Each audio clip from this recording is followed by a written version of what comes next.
Muito obrigado, Sr. Presidente, Sr. Primeiro-Ministro, Srs. Membros do Governo, Srs. e Srs. Deputados, Sra. Ministra do Ambiente e Energia. De facto, a Sra. Ministra disse, e com razão, que estavam a ser executadas uma série de medidas nas áreas que tutela. É bom, é salutar, são medidas que já estavam em execução antes do seu Governo iniciar funções e é importante que essas mesmas medidas continuem.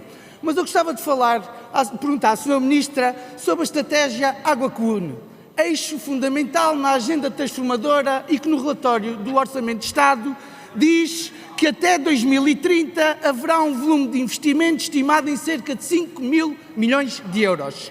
Obviamente que a Sra. Ministra sabe que eu sei que muito desse investimento não está no Orçamento de Estado, mas eu gostava de relembrar um documento do próprio Governo que foi entregue e apresentado publicamente relativamente a esta estratégia Água que Une.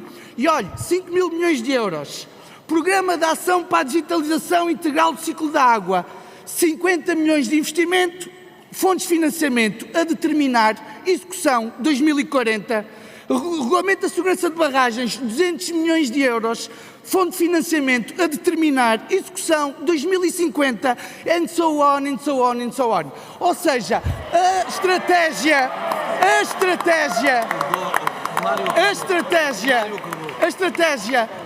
Água que Une, na realidade, não tem estratégia nenhuma, Sra. Ministra. Aquilo que apresentou enquanto estratégia é, na realidade, uma lista de compras que nós fazemos se nos sair o Euromilhões. A pergunta que lhe faço, Sra. Ministra, é a seguinte.